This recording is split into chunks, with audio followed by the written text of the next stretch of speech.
Magandang gabi po. Magandang gabi po. Eli. At hindi nyo nalalaman ay lubos akong lihim na humahanga sa kahusayan ninyong mag-memorize ng Biblia noon pa. Hindi po. Hindi po tayo dapat humanga sa tao, kapatid. Alam nyo, walang bagay na hindi manggagaling sa Diyos pagkakabutihan.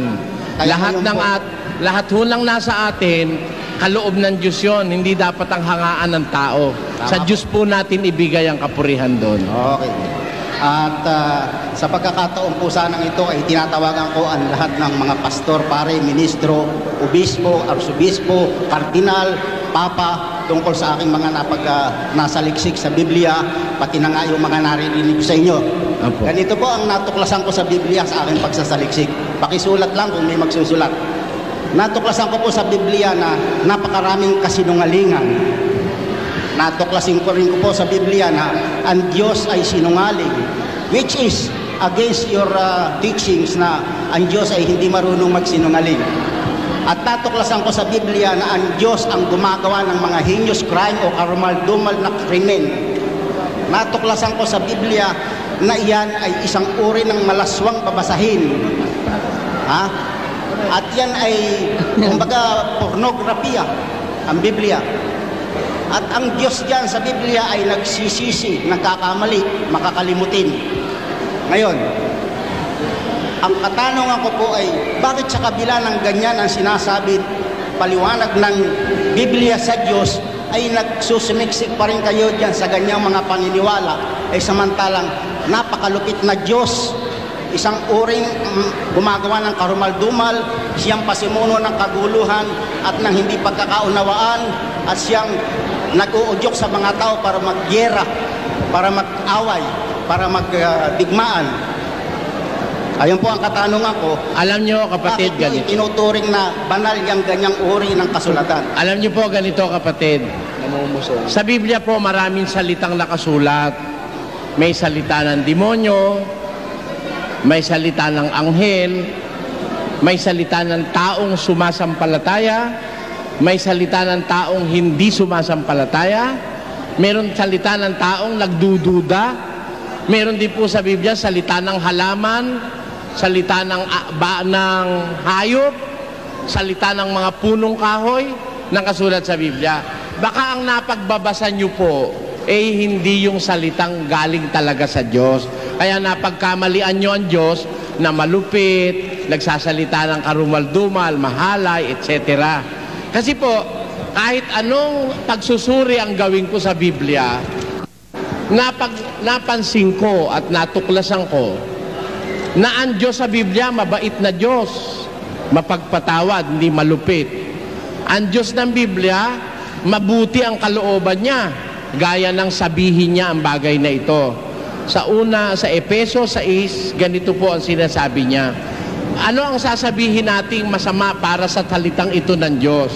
6:1 hanggang 4. Mga anak, magsitalima kayo sa inyong mga magulang sa Panginoon, sapagkat ito'y matuwid. Igalang mo ang iyong ama at ina, na siyang unang utos na may pangako. Yan ho ang unang-unang salita sa Biblia na nakapagpabuti sa akin Sabi ng Diyos, mga anak, magsitalima kayo sa inyong mga magulang sa Panginoon. Igalang mo ang iyong ama at ang iyong ina, na siyang unang utos na may pangako. Nung mabasa ko po yan nawala yung pagdabog-dabog ko sa tatay ko at sa nanay ko Nung mabasa ko yung talata na yan. Kaya, itong talatang ito, salita ng Diyos ito, nakapagdulot po sa akin ito ng kabutihan. Paano sasabihin, ang nagsabi nito'y masama? Hindi pwede yung masama makapagpabuti. Hindi po pwede yung masama'y makapagpabuti. Kaya, ako naniniwala, ang nagbigay ng salitang ito, ang Diyos na mabait. Kaya, pati magulang ipinagagalang. Tapos siya rin ang may sabi, huwag kang papatay. Siya rin ang may sabi, huwag kang mangangalunya. Siya rin ang may sabi, huwag mong iimbutin ang bagay ng iyong kapwa. Masama ba yun? O, di ba? Puro kabutihan o yun eh. Yung sinasabi ng Diyos na yun. Noon po bang sunugin ng Diyos ang Sodom and Gomorrah? Natiyak naman lahat, bata, matanda, may ngipin at wala, sinunog niya. Noon po bang pabahain ang buong daigdig? Lahat yan, pati mga hayop, pati mga halaman, pinatay niya, pinuksa niya. Yung po ba mabuti niyo sinasabi na ang Diyos ay nagpapatawad? Bakit hindi po mabuti yun? Paano naging mabuti, kapatid? Biro nyo, puro masasama yung nasa Sodom at Gomorrah. Paano niyo masasabing masama ang isang sanggol? Hindi ganon. Ganito po yon. Kagaya nung bumaha. Kayo kasi pinagbibintangan nyo ang Diyos ng hindi tama eh. Tanyo, masamang-masama na ang tao sa mundo. Sabi ng Diyos, gugunawin niya yung mga masasama. Ngayon, sabi nyo, ba't pati bata? Aba, kayo naman pala malupit lalabas eh. Kung ang ginunaw niya lang yung masasama, hindi niya dinama yung mga bata, di ba lalong kalupitan ang gagawin mo sa bata? Sino magpapasusurun sa mga yun? Katakot-takot ng dami yung mga bata na yun. Di ba lalo kayong malupit niyan? Wala namang wala namang condensed milk nun at saka powdered milk. Sino magpapasusoy? Wawalo yung kasakay sa daong. Libo-libong bata, di iyakan ng iyakan yun. Ikaw awa naman, mas mabuti pa silang mamatay, hindi dahil sa kaya sila'y pinatay ng Diyos para mapahamak sila, kundi pinatay na rin sila ng Diyos dahil walang mag-aalaga sa kanila. At hindi masama sa Diyos yun, sapagkat ang Diyos ang may-ari ng buhay, siya rin ang maaaring kumuha nito at walang makapagpaparatang ng masama sa Kanya. Hindi natin siya pwede paratangan ng masama. Pagka ang anak nyo ba namatay, ibig sabihin, sisisihin nyo ang Diyos? Kung sinisisi natin ang Diyos, halimbawa, namatay anak mo, sinisisi mo ang Diyos, kaya mo ba naman buhayin? Meron bang magulang? May magulang ba nakabuhay ng anak? Meron ba? Wala. Kung wala, ibig sabihin, may mas mataas sa'yo. At yung mas mataas na yon, yun ang Diyos. Yun ang sinasabi ng Biblia. Hindi natin siya dapat sisihin doon. Hindi mo masama yun.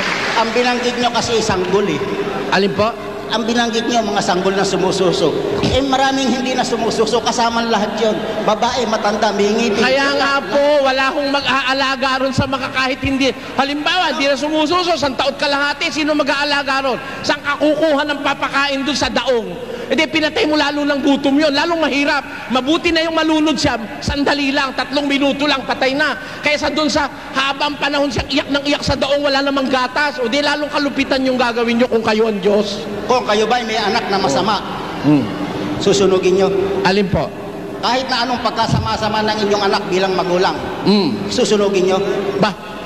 Karapatan ho ng Diyos yun. Hindi, kayo may anak. Hindi Diyos ang ating pinag-uusapan. Hindi naman ho ako sumunog ba't nyo ilalagay sa akin? Wrong application yun, kapatid.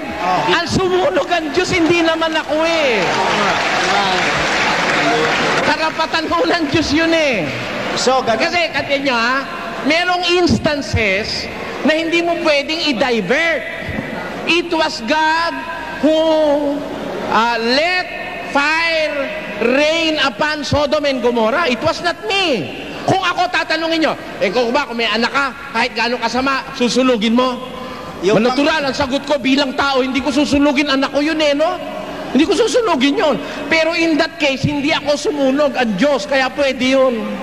Yun pwede talaga yun. Yung pong parusang panununog, na alam natin kung gaano kahirap, kasakit, na yung nasunog sa Ozone Disco hanggang ngayon, idinidemanda pa yung may-ari na hindi naman talaga siya sumunog. Ito pa kaya kung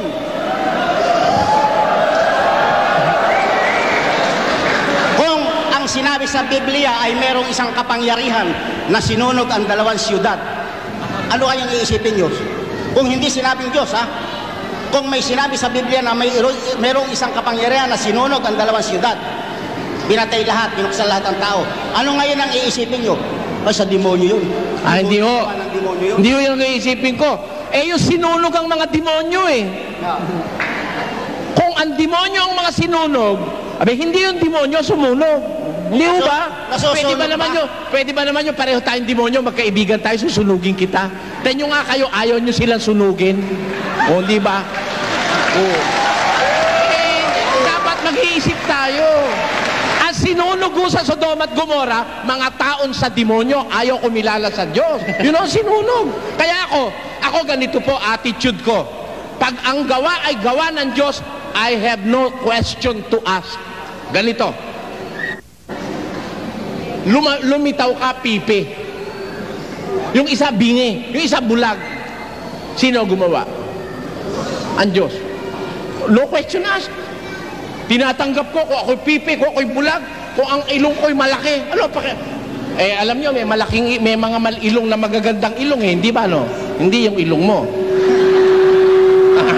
Pero, meron yung ilong di maganda. Pero you have to accept the fact na pagka pinagpare-pareho tayo ng Diyos ng ilong, pinagpare-pareho tayo ng mata, pinagpare-pareho tayo ng taas, pinagpare-pareho tayo ng kulay, lahat na tayo magkakamuka. Kaya pag may isang nagnakaw, tayong lahat magnanakaw na dalahagarin tayo ng pulis. Di ba? Kaya pagka ang Diyos na ang gumawa, hindi na ako tumututol Alam niya kasi lahat di ba? Okay. Sa makatwid, tinatanggap nyo na ganun talaga kalupit ang Diyos. Hindi ko malupit ang Diyos. Hindi siya malupit. Hindi nyo ako makukumbinsi dyan. Ngayon, kung gusto nyo, diskusyon, gumawa tayo ng tema. Wala tayong tema Wala tayong pupuntahan dito. Ito itanong kay Soriano. Kaya nga po, tinatanong ko kay hindi ko kayo tumatalong. Pinasasama nyo ang Diyos ko na hindi ko papayagan kailanman gawin nyo.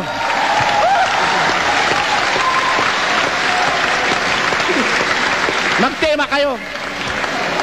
Hindi welcome sa ganitong usapan yan Pinasasama ninyo ang Diyos, napakabuti ng Diyos.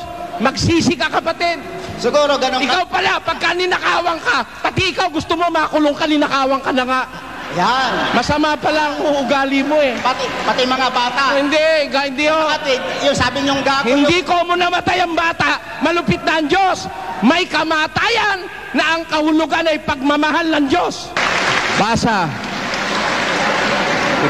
Ang matuwid na namamatay at walang taong nagdadamdam at mga taong mahabagin ay pumapanaw, walang gumugunita na ang matuwid ay naaalis sa kasamaan na darating. Danyo, baka may mas masama pang dadating, kaya kinukuha na ng Diyos ang buhay mo para iligtas ka na doon sa mas masamang darating. Kaya ang kamatayan, hindi kalupitan ng Diyos yun. That's God's mercy, speaking of the Bible.